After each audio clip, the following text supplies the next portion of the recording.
What's going on, everybody? Welcome back. Thanks for watching the video. So we got a problem here. It's called squatting. It's not a good problem to have. Get my handy dandy tape measure here. So in the front, this is what we got. We're looking at 37.5. In the back, we're looking at 36. Now, I have airbags, and I did air them up, and it does take it up to 38. But that's not really what their function is. Their function is, if you're pulling a trailer, it keeps the back end from sagging, pulling the trailer. It's not really for a functioning suspension, if you know what I mean. So, I'm gonna do something controversial in some sectors. So the legit off-road enthusiast would say, you need to put taller, stronger springs in the back. That off-roader would be correct. That is the right way to do it. But I've got a way to do it. It's not the right way, it's not the wrong way. I'm gonna call it a way. And what I've got here in this box is a very strong 2-inch durable rubber spacer that is going to fit on top of the springs.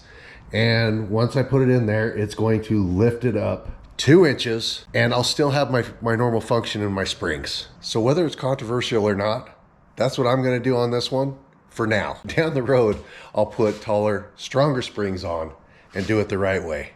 But today, once again, it's going to be a way. My way.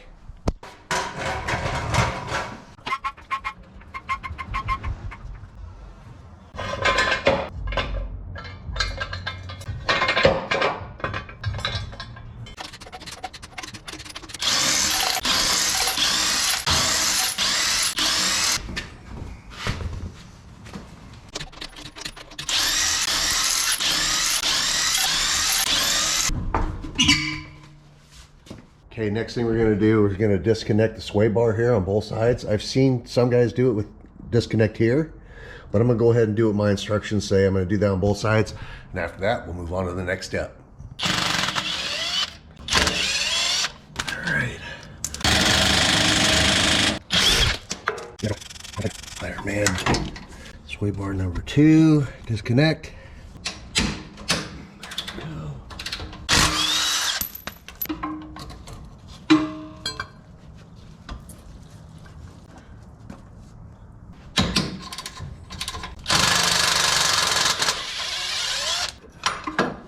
There we go. Just like that. All right, I got the ball jack in place against the bump stop. It's already loosened up, but remember, I'm gonna have to extend this another 2 inches to make room for this. All right, so I cannot get these springs back in with the 2-inch spacer on there.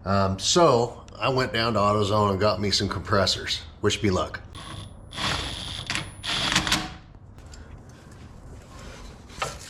Okay guys, I think we're gonna get it.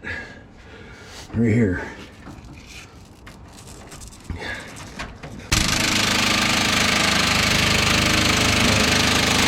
I feel like it's a ticking time bomb, man. It's got me real nervous. Come on, come on. All right guys, I figured out how to not do this and how to do this. And I should have started out with these right here. So when I go and do these on the other side, when it's compressed somewhat, I'm going to put these on and get a good bite.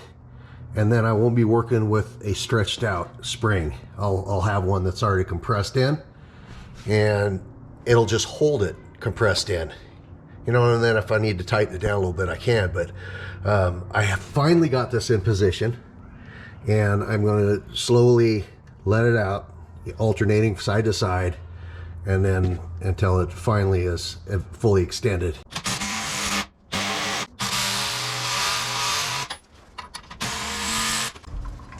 There we go.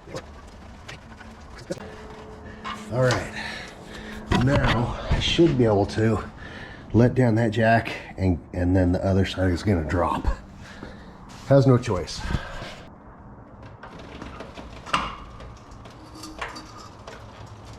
Okay, now have enough room to get a clamp onto that spring. Oh yeah, oh yeah, okay. Okay. We're gonna go ahead and clamp onto that right now before we lower anything else. In fact, I might, well, no, that gives me enough room to work right there.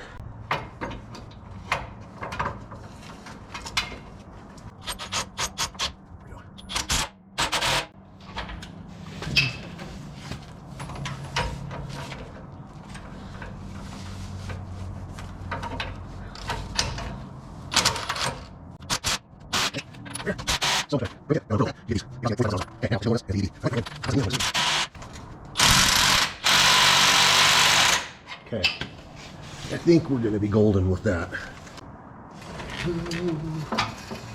That's it right there.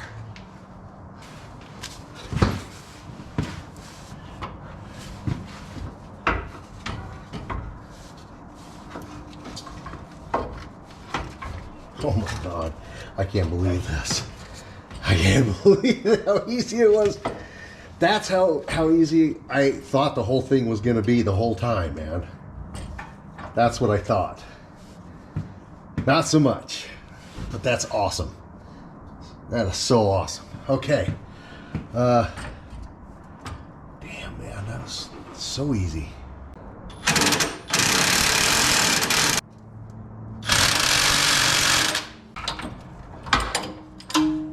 $45, priceless, man.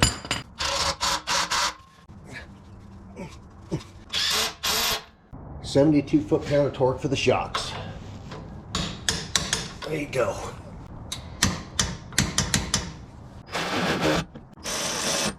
Back on with our sway bars.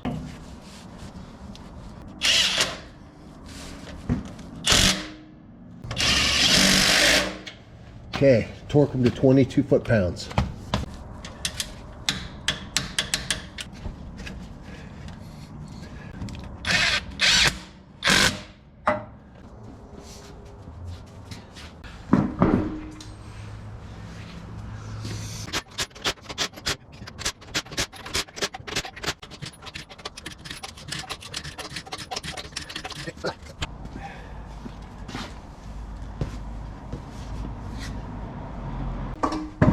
There we go. There we go.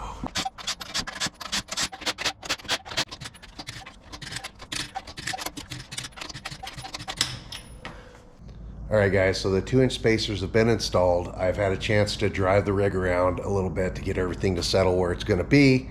Let's go ahead and take measurements from the center of the hub to the bottom of the fender and see what our measurements look like on all 4 sides. 22, 22 and a half, 22 and a half, 22. So basically we're looking at a 1/2 inch. Now the air is out of the airbags. I'm gonna put air in the airbags just to see what kind of a difference that would make as far as our measurements go with air in the airbags. But I'm just curious to see if that takes us up to the level of the front, if it makes any difference whatsoever. So let's see.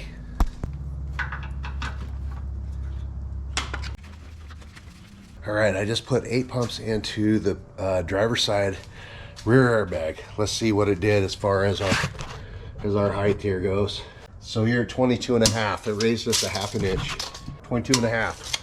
So temporarily, if I put 8 pumps in the airbags, it's going to raise up the rear suspension to match the front suspension. And I'm gonna do that until I get some proper rear coil springs. I'm going to be getting the Icon Overland heavy duty rear coil springs with a 3-inch lift. They're designed with close coils on the top to give you a nice comfortable ride, and as you go down the coils get spaced out larger and larger so that it has the strength that you need to keep you from sagging. So for right now, I'm gonna say 2-inch spacers for me are a win because I have airbags to compensate for the other 1/2 inch. But for somebody who doesn't do that, it's not a win, it's a loss.